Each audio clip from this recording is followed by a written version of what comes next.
안녕하세요. 입으로 터지는 영어 정쌤입니다. 오늘은 잠깐 한국어와 영어를 전반적으로 비교해 볼까 해요. 언어가 수학이나 과학이랑은 다르게 어떤 언어는 이렇고 또 어떤 언어는 저렇고 이렇게 딱 규정을 지을 수는 없지만 그 다름을 좀 이해하고 받아들이게 되면 그 배우는 과정 자체가 조금 더 재밌고 이해도 또 좀 더 잘 되고 그런 것 같은데 저만 그런가요? 아무튼 오늘은 한국어와 영어의 차이를 조금 짚고 넘어가 볼게요. 영어 배우는 과정에 정말 직접적으로 도움이 되는 그런 영상은 아니지만 저번에 구동사 발달편처럼 재미로 들어주시면 감사하겠습니다. 우선 한국어는 교차어라고 하는데 영어로는 agglutination language 라고 합니다. 여기 glú라고 되어 있는 부분 보이시죠? 무슨 소리냐면 한국어는 뭔가가 덕지덕지 달려서 문장 요소가 만들어지는 그런 언어라는 건데요. 더덕더덕 뭔가가 계속 달릴 수 있다라고 하니까 뭔가가 계속 교착될 수 있다고 하니까 그 모양 발달이 엄청 많습니다. 예를 들어서 동사 먹다를 가져와 볼게요. 이 먹다 동사를 보면 먹으면, 먹다 보니, 먹어서, 먹을, 먹은, 먹고 있는, 먹이라는 한 글자에 뭔가가 엄청 달라붙어서 다양한 의미가 생겨났잖아요. 반면 영어는 language isolate, 고리버라고 해서 문장 요소들의 생김이 별로 바뀌지 않습니다. 동사 eat을 보면요. eat, ate, eating, eaten 이 정도밖에 없어요. 아까 한국어랑 비교해보면 엄청나게 작은 숫자죠. 이 간단한 차이가 문장이 구성되고 그 말이 발화되는데 또 엄청난 큰 차이를 만들어내거든요. 그 차이를 알고 나면 예전에는 그냥 그래서 그랬나 보다 라고 외웠던 것들이 조금씩 이해가 되기 시작합니다. 그 차이를 지금 영어를 배우고 있는 우리가 어떻게 좀 극복해 나갈 수 있을지 생각해 보도록 하겠습니다. 첫 번째, 어순. 영어와 한국어의 어순은 다르다. 끝? 이게 아니라요. 왜 차이가 나는지 이해를 하면 그 부분을 우리가 말하는데 반영을 해볼 수가 있습니다. 한국어는 조사라는 아이들이 붙어서, 즉 교착되어서, glue 되어서 문장 내에서의 역할을 설명해 줍니다. 굳이 어순이 중요하지 않아요. 예전에도 제가 어떤 영상에서 말씀을 드렸던 것 같은데요. 한번 예를 보면 난 널 사랑해, 난 사랑해 널, 널 사랑해 난, 이렇게 막 섞었어도 내가 너를 사랑한다는 그 뜻을 이해하는데 아무런 문제가 없다라는 거죠. 바로 조사 때문에 나라는 대명사에 난이라는 주격조사가 붙어서 얘를 문장 어디에 갖다 써도 얘가 주어라는 거를 우리는 그냥 의식적으로 알 수가 있습니다. 반면 영어는 단어의 변화가 별로 없는 고리버잖아요.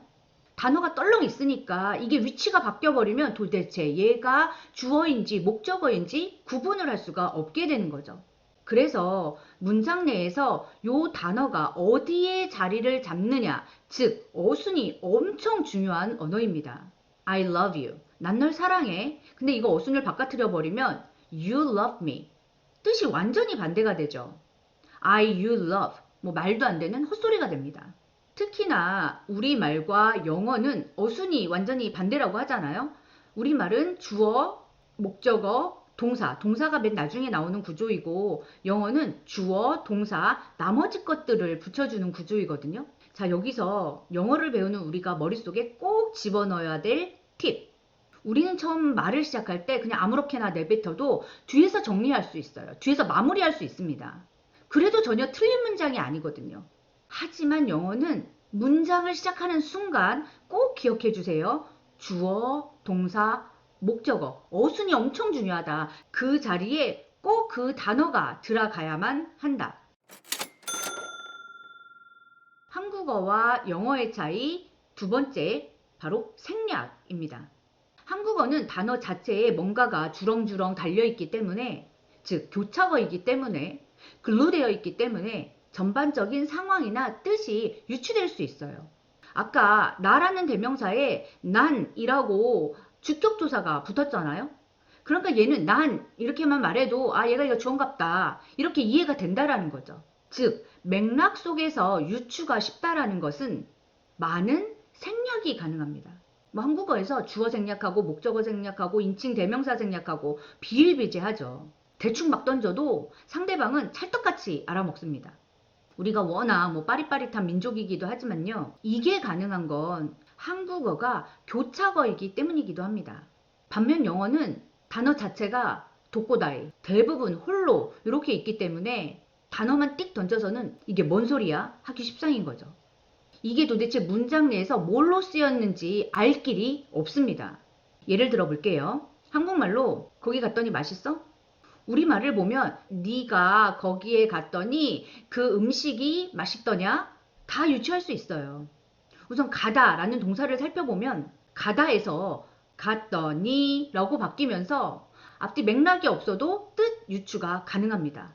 하지만 이걸 그대로 영어로 옮겨볼게요. 거기 갔더니 go there 맛있니? delicious. go there delicious?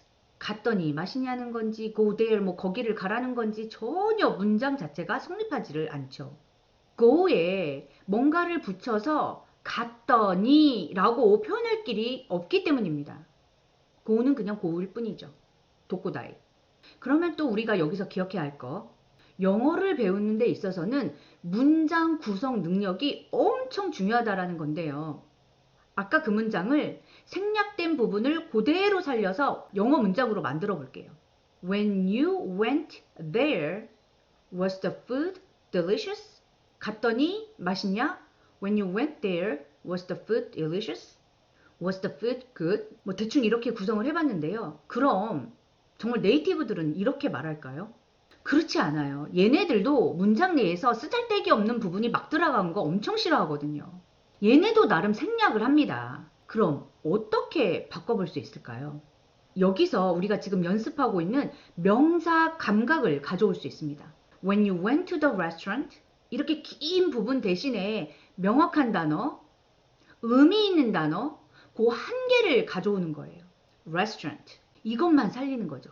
Was the food at the restaurant good? Was the food at the restaurant good? 많이 생략되는 한국어랑 다르게 간단하게라도 모든 문장 성분들을 다 챙겨 넣어줘야 되는 영어. 요 감각을 연습하고 싶으시다면 우리가 하찮게 여기던 it을 꼭 목적어로 챙겨 넣는 거 연습했던 영상이 있거든요.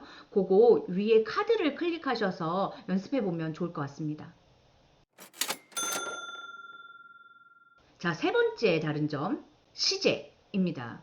시제는 정말 우리한테 정말 짜증나는 부분 중에 하나죠. 그 시제 왜 그렇게 어려울까요? 물론 우리에게는 없는 시제 개념, 현재 완료 같은 거요. 이런 건 우리한테 어려울 수밖에 없죠. 하지만 그것 이외에도 문장을 말하다 보면 시제를 따박따박 맞춰서 말하기가 생각보다 쉽지가 않습니다. 머리로는 아는데 입으로는 잘 안 나오거든요. 왜 그럴까요? 우리말은 교차어로 동사에 형태소 하나가 붙어서 시제가 표현되는 반면 영어는 그렇지 않습니다. 단어가 변할 수가 없으니까 시제를 표현하기 위해서 다른 여러 단어들이랑 결합을 해서 동사, 구가 만들어져요. predicate, 동사, 구가 만들어져요. 예를 들어 우리말은 먹다 이면 먹는다, 먹었다, 먹고 있는 중이다, 먹을 거다. 뭐 이렇게 먹에다가 뭐만 이렇게 살짝살짝 붙여서 하나의 단어잖아요. 하지만 영어는 eat 가지고 시제를 표현하려다 보면 과거 ate 요거 빼고는요. am eating, is eating, will eat, have eaten, be going to eat, have been eating 뭐 CJ나 태가 복잡해지기 시작하면 뭐 결합되는 단어의 수가 더 많아지고 우리로서는 머리가 빠개집니다. 우리말로는 한 단어였는데 얘네는 이렇게 길어지니까 당연하지 않을까요? 그래서 동사 한 단어면 시제를 다 표현할 수 있었던 우리가 영어 문장에서 시제를 표현할 때 여러 단어들을 막 끌어와야 되니까 또 성격 급한 우리로서는 그냥 무조건 it부터 튀어나오는 게 아닌가 싶습니다.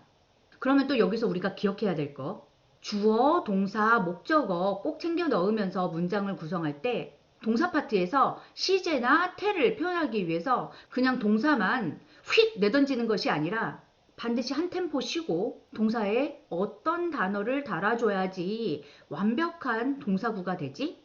라고 생각해 볼 것.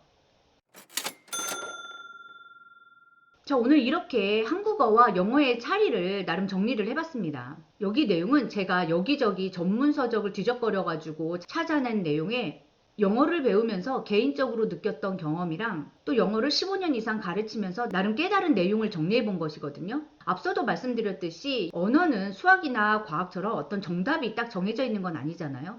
사실 제가 이렇게 한국어와 영어의 차이라고 소개를 했던 부분도 또 어떤 분들은 이게 무슨 차이야 라고 생각을 하실 수도 있고요.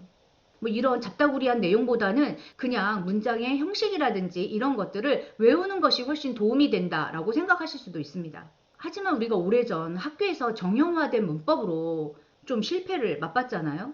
이렇게 새로운 방법으로 영어 배우기에 접근할 수 있다. 이렇게 좀 너그러운 마음으로 봐주시면 감사하겠습니다. 제가 유리 멘탈입니다. 어떤 분이 유튜브 하려면 멘탈이 강해야지 살아남는다 라고 하시던데, 아무튼 제 영상이 여러분들이 영어 공부하는데 조금이라도 도움이 됐으면 하는 바람입니다. 자, 다음 시간에 다시 만나요.